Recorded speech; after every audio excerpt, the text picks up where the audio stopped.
Hi, so I purchased this LED driver or transformer on Amazon, and I just really wanted to share with you a quick overview of what this actually is, what it can do, and how I'm planning to use this driver in my backyard. So it's an LED driver, so it's for powering LED lights, and you can purchase them really in 24 volt or 12 volt.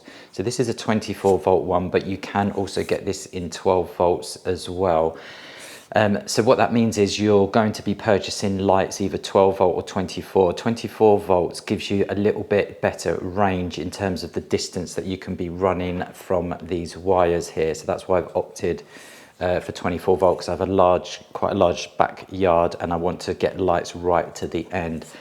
So this is a 200 watt version, which is around 16.6 amps. So what that essentially means is that that's going to be the maximum amount of wattage that I can be using my lights on. So it's important to count the number of lights that you're going to have in your backyard and then work out what that total wattage is, and then just give yourself a little bit of room. So, and then what you actually do, so this is 200 watts.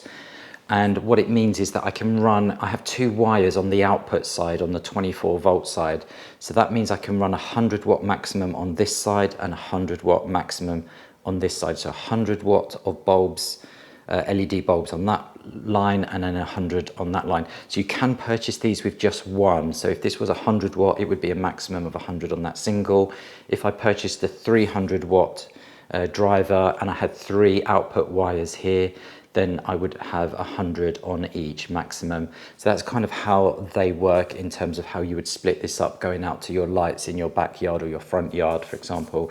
On your input side, so this will be your standard input, 110 volts.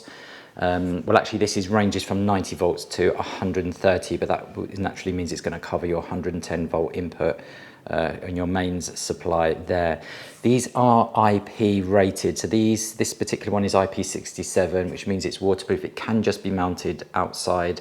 I'm going to put this under a little bit of cover under a deck, just to give it a little bit more weather resistance, but that can go on the outside. You have these screws on the side here, these panels, so that can just easily be screwed to a fence, a wall, or a deck, for example, as I'm going to be using it for.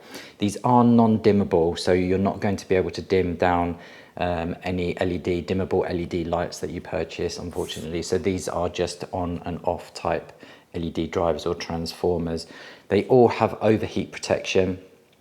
There's different powers that you can get. So as I mentioned earlier, work out how many lights you've got, what's going to be your maximum total wattage that you're going to need, and then buy the appropriate transformer, because naturally they will go up in price the higher wattage that you get. So they start really at around a 60 watt or a 5 amp. And then you can get 100 watt, which is 8.3 amps, 150 watts, which is 12.5 amps, and a 200 watt, which is 16.6 amps. So that's kind of the range of wattage that you can get, and then naturally you can go up to 300 watt, which is what I have here. Okay, so that's pretty much it. These LED drivers are available on Amazon. They work really well. You're not going to be disappointed with this. If you have any lighting projects that you're going to be doing in your front or backyard, then these come highly recommended.